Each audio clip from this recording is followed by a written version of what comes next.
and pray for the well-being of the whole humanity. Harihi Om Tat Sat. Om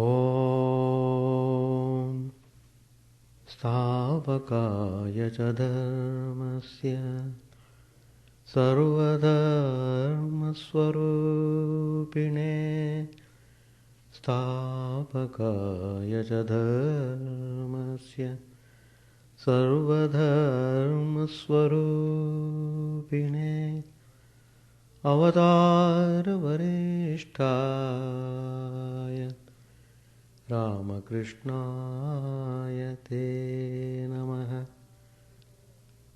Asato Ma Sadgamaya Tamaso Ma Jyotirgamaya Mrityorama Mritangamaya Om Shanti Shanti Shanti.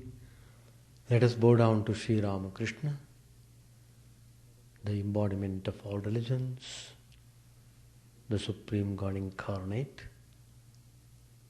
Let us pray to Him to lead us from the unreal to the real, to lead us from the darkness of ignorance to the light of knowledge, to lead us from death to immortality. In the last 2-3 classes, I have been discussing the topic, learning is essential. We must have the aptitude of learning.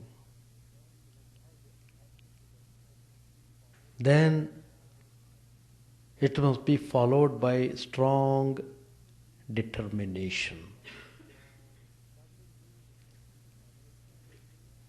Learning means repeatedly doing, repeated performance of thinking or acting, doing repeatedly, making effort again and again makes one learn properly. Sri Ramakrishna himself has emphasized this point in the Gospel. Sri Ramakrishna himself declares, as long as I live, so long do I learn. So Sri Ramakrishna's life itself is before us to learn from his way of life and from his teachings how everything is most valuable. And here is the Master who has given everything for others so that they can learn and experience the bliss of God.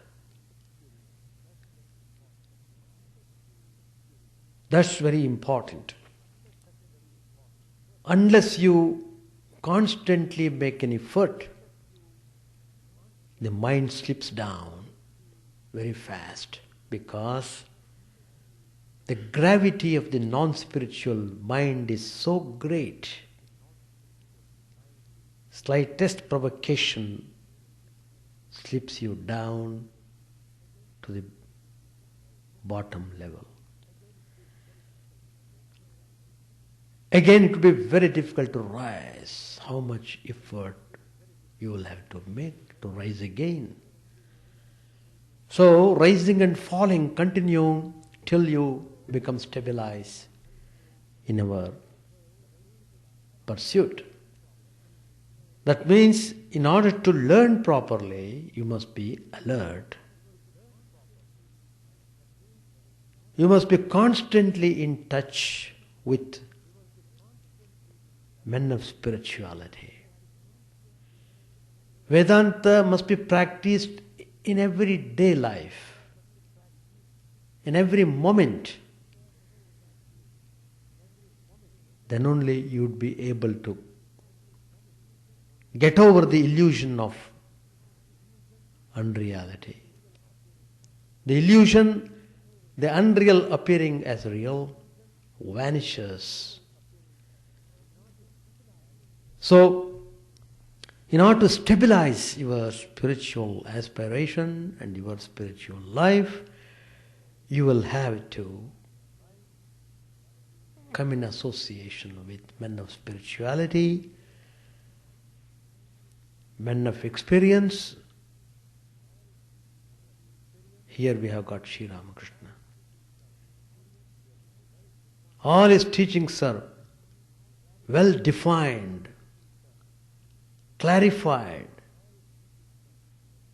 very impressive and very instructive and very practical. So, we should be very, very sincere in the spiritual path. We all belong to God's household. Even if a person denies God, he is also the child of God. He also belongs to God. For some reason, his mind has been clouded by ignorance. Well, when the light of knowledge dawns, the darkness of ignorance simply vanishes. So the dawning of light of knowledge is done by the supreme grace of the Guru. So, in spiritual practice, everything about spirituality is very important and must be practiced with all attention and care. So, whether we are cognizant of the fact or not, we all belong to God's household. So this indeed is a great privilege to act in becoming with that distinction, to deserve that status. These make life fruitful. Without thinking spiritual dimension,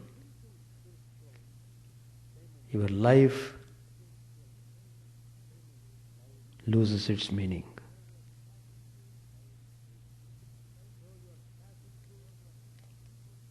Though you are passing through lives, in a way you are passing from ignorance to more ignorance to still more ignorance. You are becoming more and more ignorant in coming through various lives. Unless you aspire for spiritual life, you cannot get out of the darkness of ignorance. So, you have that spiritual status. So to become aware of your status is first important factor that you should learn from Sri Ramakrishna's life. In the beginning itself, Sri Ramakrishna has expressed the meaning of life is realized only when you experience the bliss of God. In order to realize the reality, this privilege of being born as human being is provided. So, we are all linked with God in one way or other.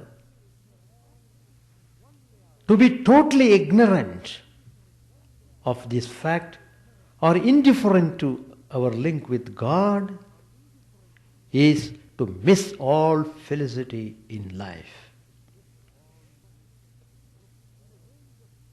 So, in the range of one's relationship with God, there are many stages and degrees, various types of people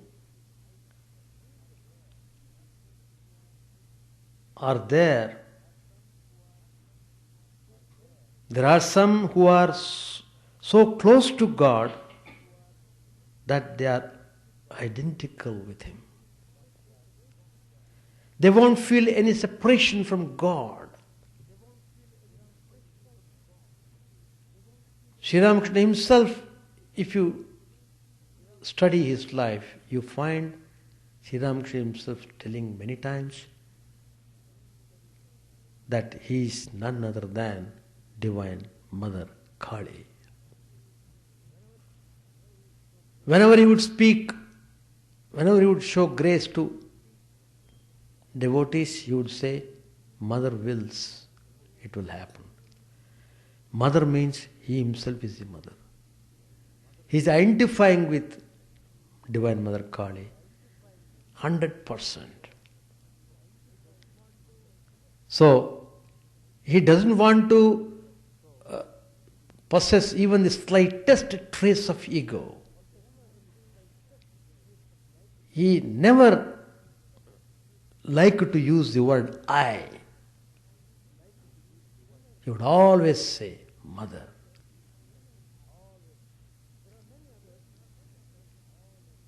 There are many others who dare not approach God too near, but delight in keeping away from Him from a distance.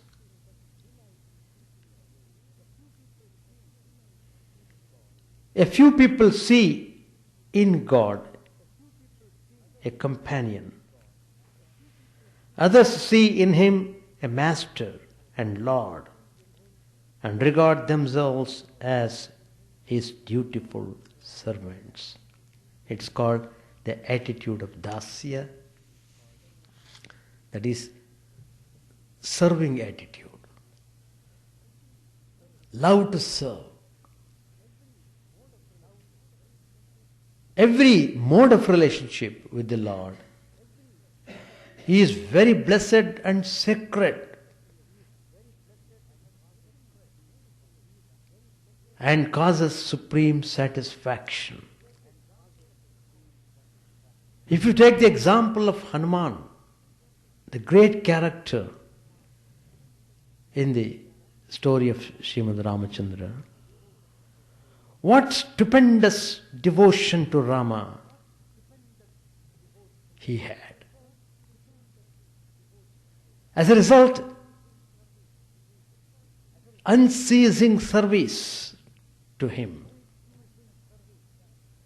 He would feel tremendous satisfaction and fulfillment in just doing the service of Rama.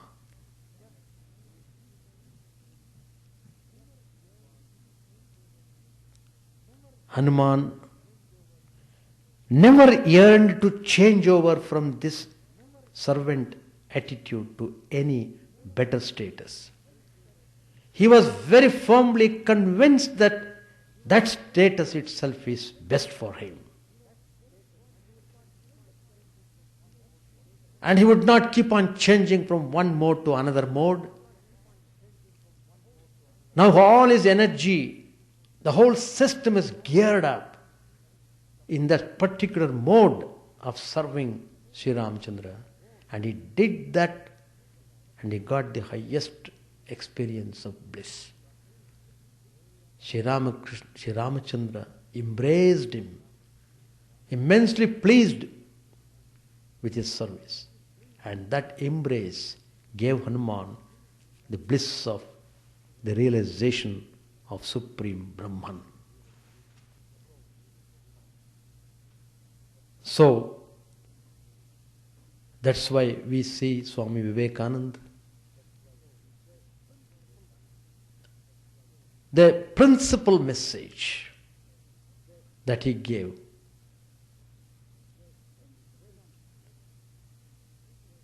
Vedanta,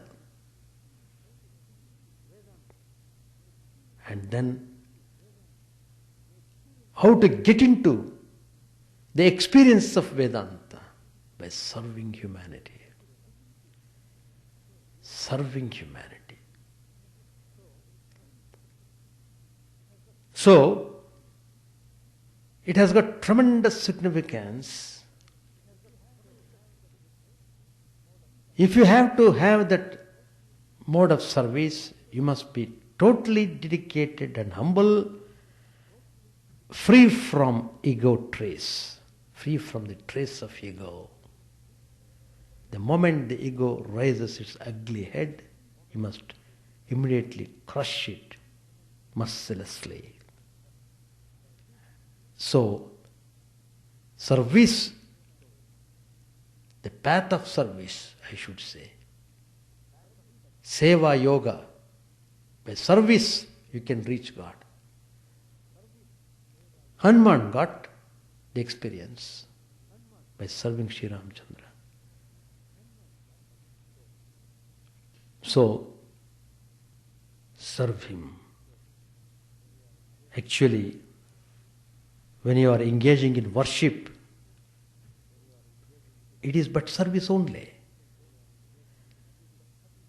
People don't understand the significance of worship and they talk all sorts of things. Oh, what is the use of ringing the bell? What is the use of sitting on the mat? What is the use of doing this? What is the use of that? So what?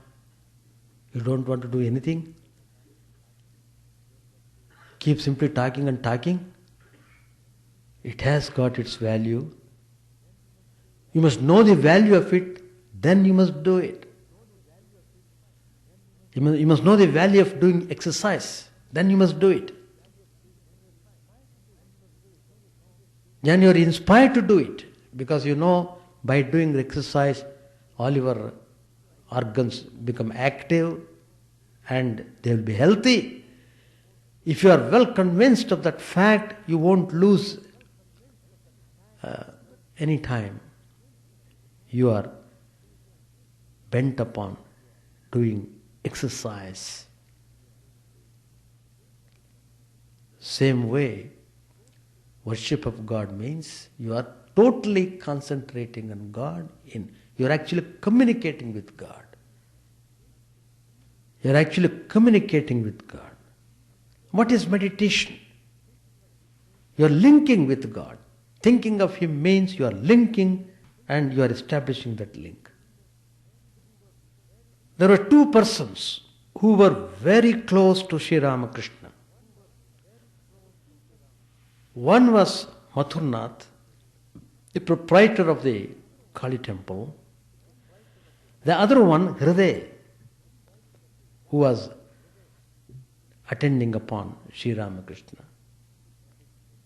Mathur Babu loved Sri Ramakrishna very much. He looked after him with tremendous care and tremendous affection. He knew the divine majesty of the Master and adored him as his very God. He would be at peace whenever he would be with Sri Ramakrishna. He would be vibrating with joy. In fact, Sri Ramakrishna was so graceful, he gave him the vision that Sri Ramakrishna was none other than Lord Shiva, none other than the Divine Mother Parvati. Shiva and Kali, both are one and the same, and he showed in his personality that he was Shiva as well as Kali.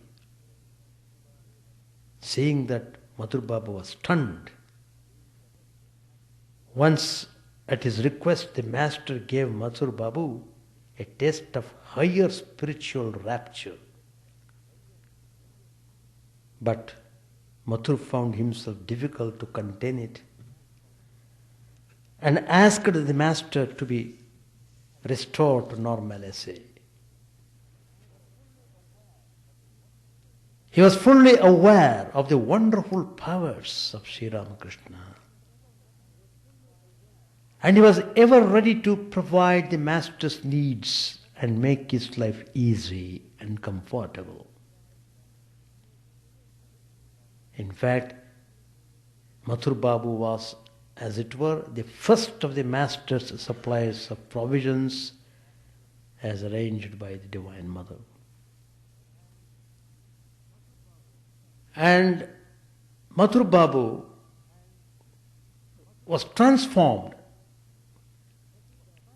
into spiritual life by the grace of Sri Ramakrishna.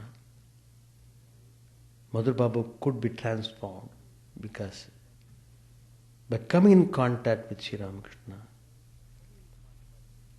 he learnt the meaning of spirituality. He understood the importance of spiritual life. And so he became spiritual by constantly living in company with Sri Ramakrishna. There is another person, Hriday. He was a personal attendant of Sri Ramakrishna. When Sri Ramakrishna was engaged in performing various austerities in quest of God, once in a passing mood of dispassion, Hriday implored the master to confer on him rare spiritual experience. Sri Ramakrishna told him that his destined role was to serve him, and that alone would bring fulfillment to him. That's a very important teaching. Everybody is destined to play one's own role. But Hriday would not listen to the advice. Anyway, Sri Ramakrishna was the embodiment of kindness and compassion and mercy. In his kindness, Sri Ramakrishna said, "Let the mother's will be done. Let the mother's will be done." Soon, just by the utterance of Sri Ramakrishna, Hriday did have visions, and he entered into divine states of absorption. For the first time he is experiencing all this. Madhur Babu saw him in that condition and asked the master, "What's the matter with Hriday? He is behaving in a different way." Sri Ramakrishna told him that Hriday was really experiencing those visions. He is not feigning. Hriday asked him, Sri Ramakrishna, for a little vision, and so he is having it. Mathur Babu was a man of much common sense and practical wisdom, and he remarked, "Father,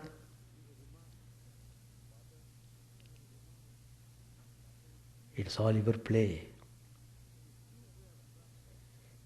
It is you who have brought about this state on Hriday. So please calm him again. Both of us, Mathur Baba was telling Sri Ramakrishna, both of us should be with you like Nandi and Bringi, and we should serve you. Why should these abnormalities be with us? We have to perform our assignment properly. Nandi and Bringi, these two names are mentioned.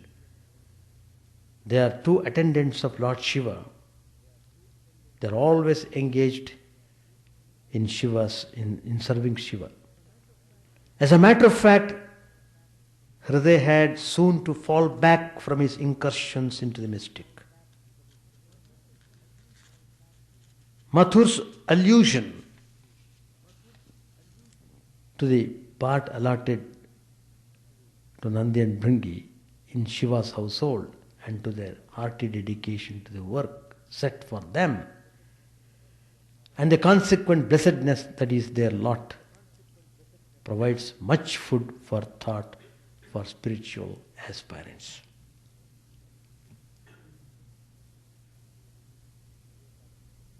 Swami Vivekananda, who became world famous, who was honored as prophet,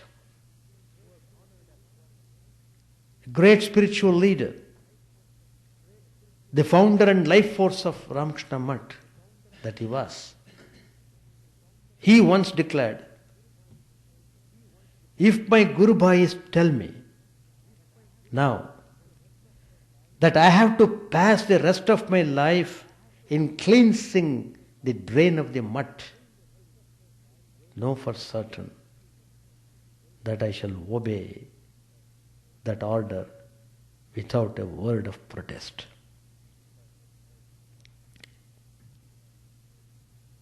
That is Vivekananda. He knew the tremendous benefit of doing service. And every service becomes sanctified if you link yourself with God.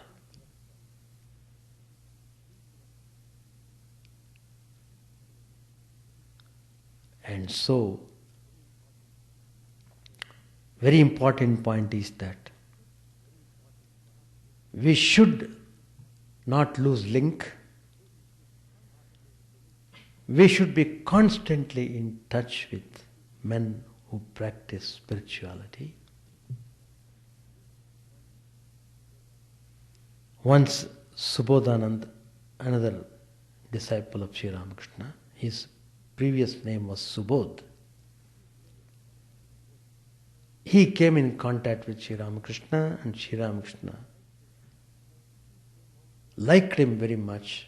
He found him totally guileless, pure-hearted, simple.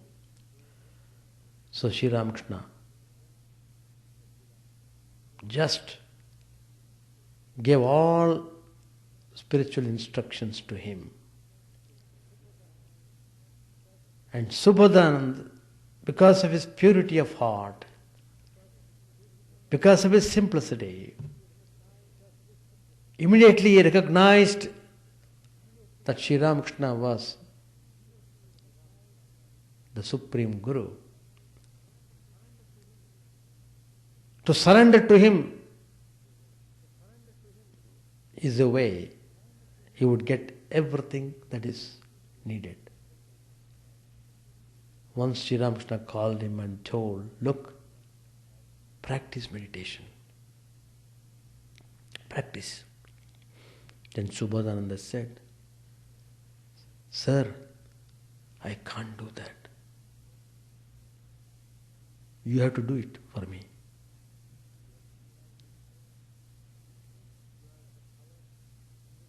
You have that power.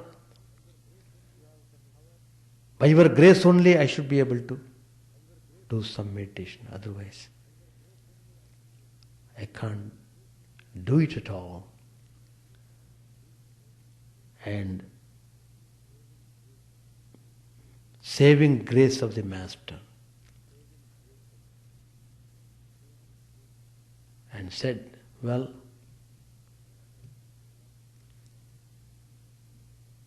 come and sit before me, in front of me. And Sri Ramakrishna literally led him in meditation. He showed him. He made him learn the art of meditation. Everything has got an art. It should be done in a proper way, with a proper spirit. You must create the mood. Then you will be able to do. Then one day he called him and told, look, you know Master Mahashaya, he is your neighbor. Go and talk to him now and then.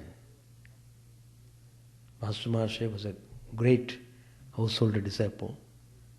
I should say chief among the household disciples, who recorded the teachings of Sri Ramakrishna, which we are having now as gospel. A very great devotee, most humble, most devoted and dedicated to Sri Ramakrishna. When Sri Ramakrishna told him to meet Master Mahashaya now and then, Subodh said, well, sir, why should I have to go him? He is, after all, he is a householder, he is a family man. He has not renounced his kith and kin, his family ties, he is bound. What is there for me to learn from him? Sri Ramakrishna said, look, whatever Master Mahashaya tells you, it's all told by me. He talks of me only. You go and test it. He talks nothing but me. And it was true. Subhadananda went and talked. He was greatly influenced by the personality of Master Mahashaya. So Sri Ramakrishna would always direct the disciples minutely to learn properly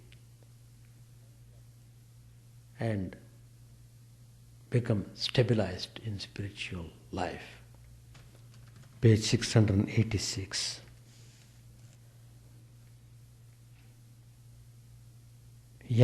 Master Mahashaya said to the Master, smiling,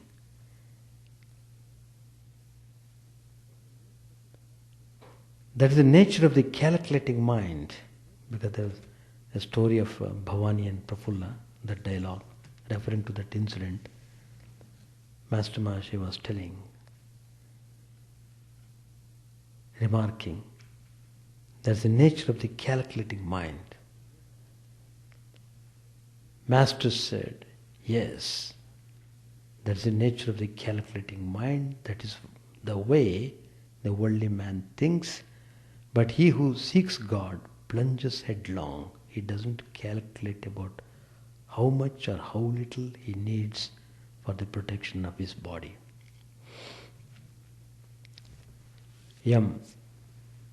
Next, Bhavani asked Prafulla, how will you offer all this money to Sri Krishna? Prafulla said, why? Sri Krishna dwells in all beings. I shall distribute the money among them. Bhavani answered, good. Quoting from the Gita, Bhavani said, He who sees me in all things and all things in me never becomes separated from me, nor do I become separated from him. That yogi who, established in unity, worships me, dwelling in all beings, abides in me, whatever his mode of life. O Arjun, that yogi is regarded as the highest, who judges the pleasure and pain of all beings by the same standard that he applies to himself. Master said, these are the characteristics of the highest bhakta. M again read from the book. A man must work hard if he wants to help all beings with charity. Hence it is necessary for him to make a little display of clothes, of pomp and luxury. Therefore Bhavani said, a little shopkeeping is necessary. Master said sharply, a little shopkeeping is necessary? One speaks as one thinks. If a man thinks of worldly things day and night and deals with people hypocritically, then his words are colored by his thoughts. If one eats radish, one belches radish. Instead of talking about shopkeeping, he should rather have said, a man should act as if he were the doer, knowing very well that he is really not the doer. The other day a man was singing here. The song contained words like profit and loss. I stopped him. If one contemplates a particular subject day and night, one cannot talk of anything else. The reading continued. The author was describing the realization of God. Prafulla had become divine. Prafulla had become Devi Chaudrani. It was the month of Vaishak. Devi was seated on the roof of her houseboat talking with Diva and another woman companion. The moon was up. The boat had cast anchor in the Ganges. The conversation turned to the question of whether one could see God. Devi said, as the aroma of a flower is directly perceived by the nose, so God is directly perceived by the mind. At this point, the master interrupted and said, yes, God is directly perceived by the mind, but not by this ordinary mind. It is a pure mind that perceives God, and at that time this ordinary mind does not function. A mind that has the slightest trace of attachment to the world cannot be called pure. When all the impurities of the mind are removed, you may call that mind pure mind or pure Atman. Master Maharaj said. The author says a little later that God cannot easily be perceived by the mind. He says that one needs a telescope to have that direct vision. Yoga is the telescope. Yoga, as it is described in the Gita, is of three kinds, jnana, bhakti and karma. One is able to see God through this telescope of yoga. Master said, that's very good. These are the words of the Gita. M said, at last Devi Chaudrani met her husband. She showed him great devotion and said to him, you are my God. I wanted to learn the worship of another God, but I did not succeed. You have taken the place of all gods. Master Maharaj said smilingly, I did not succeed. This is the dharma of a woman totally devoted to her husband. That is also a path. The reading was over. The master was smiling. The devotees looked on him, eagerly waiting to hear what he would say. Master said to the devotees smilingly, this is not so bad. It is called the dharma of chastity, the single-minded devotion of a wife to her husband. If God can be worshipped through an image, why shouldn't it be possible to worship Him through a living person? It's God Himself who sports in the world as men. Oh, what a state I passed through. I passed some days absorbed in Shiva and Durga, some days absorbed in Radha and Krishna, and some days absorbed in Sita and Rama. Assuming Radha's attitude, I would cry for Krishna, and assuming Sita's attitude, I would cry for Rama. But Leela is by no means the last word. Passing through all these states, I said to the Divine Mother, Mother, in these states there is separation. Give me a state where there is no separation. Then I remained for some time absorbed in the indivisible Satchidananda. I removed the pictures of gods and goddesses from my room. I began to perceive God in all beings. Formal worship dropped away. You see that before.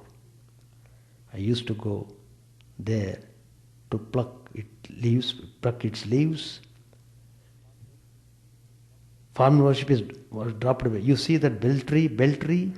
I used to go there to pluck its leaves. One day, as I plucked a leaf, a bit of the bark came off. I found the tree full of consciousness. I felt grieved because I had hurt the tree.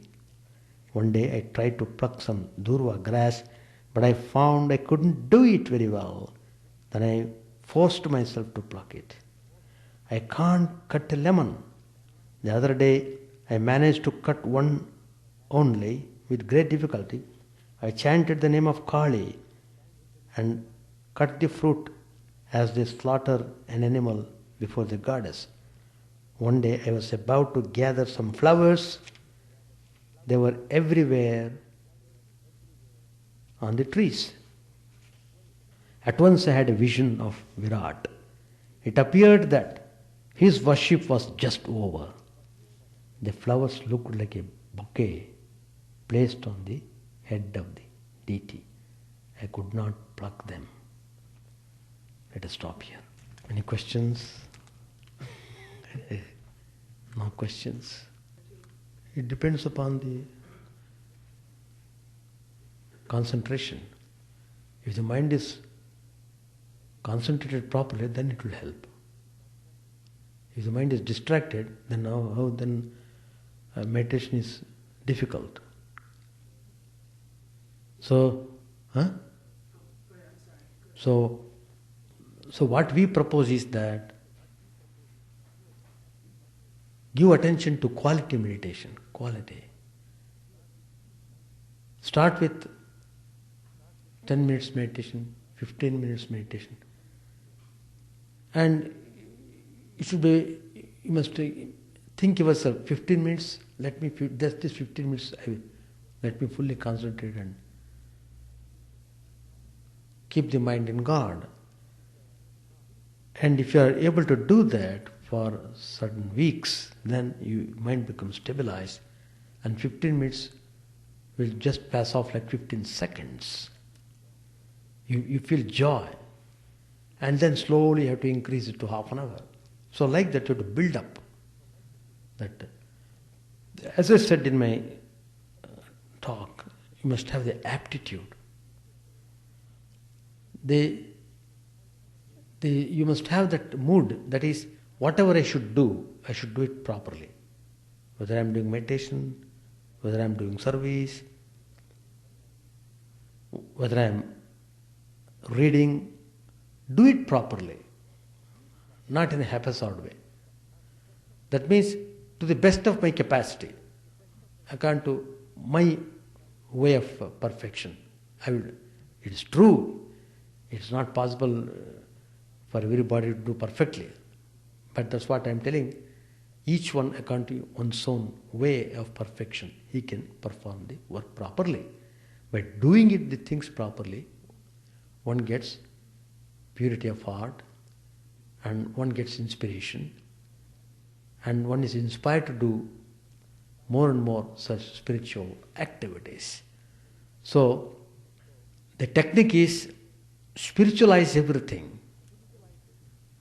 Don't think you are worldly minded, and you are in bondage, and you are being bothered, you are being troubled.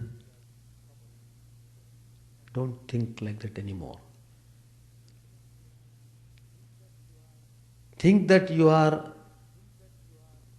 the child of God, you belong to God, and God is taking care of everything. You must have tremendous faith and belief in that fact, and then keep doing things positively, consciously. Whatever you do, you're peaceful, you're really joyful. A tremendously joyful is tremendously peaceful. Mind behaves in its mind behaves in its own way. But as I said, constantly repeatedly doing, making effort. If you are doing it consciously, and then things will go well. Don't worry about the mind that distracts this way, that way, etc. But concentrate upon what you are thinking, what you are doing. Think of that more intensely. The other things will be taken care of by itself. That's all. All right, we shall stop. Chant the name of the Lord and His glory unceasingly, that the mirror of the heart may be wiped clean and quench that mighty forest fire, worldly lust, raging furiously within. O name, stream down in moonlight on the lotus heart, opening its cup to knowledge of thyself. O self, drowned deep in the waves of His bliss, tasting His nectar at every step, bathing in His name, that bath for weary souls. Various are thy names, O Lord. In each and every name thy power resides. No times are set, no rites are needful for chanting of thy name. So vast is thy mercy, how huge then is my wretchedness, who find in this empty life and heart no devotion to thy name. O my mind, be humbler than a blade of grass. Be patient and forbearing like a tree. Take no honor to thyself, give honor to all. Chant unceasingly the name of the Lord. O Lord and soul of the universe, mine is no prayer for wealth or revenue. The playthings of lust or the toys of fame. As many times as I may be reborn, grant me, O Lord, a steadfast love for Thee. A drowning man in this world's fearful ocean is Thy servant, O sweet one. In Thy mercy, consider him as dust beneath Thy feet. Ah, how I long for the day when an instant's separation from Thee, O Lord, will be as 1,000 years, and my heart burns away with its desire, and the world without Thee is a heartless void. Prostrate at Thy feet let me be, in unwavering devotion, neither imploring the embrace of Thine arms, nor bewailing the withdrawal of Thy presence, though it tears my soul asunder. O Thou, who stillest the hearts of Thy devotees, do with me what Thou wilt, for Thou art my heart's beloved, Thou and Thou alone. O Lord, lead us from the unreal to the real, lead us from darkness to light, and lead us from death to immortality. May all be free from dangers, may all realize what is good, may all be actuated by noble thoughts, may all rejoice everywhere, may all be happy, may all be free from disease, may all realize what is good, may none be subject to misery. May the wicked become virtuous, may the virtuous attain tranquility, may the tranquil be free from bonds, may the freed make others free. May good betide all people, may the sovereign righteously rule the earth, may all beings ever attain what is good, May the worlds be prosperous and happy. May the clouds pour rain in time. May the earth be blessed with crops. May all countries be freed from calamity. May holy men live without fear. May the Lord, the destroyer of sins, the presiding deity of all sacred works, be satisfied. For he being pleased, the whole universe becomes pleased. He being satisfied, the whole universe feels satisfied.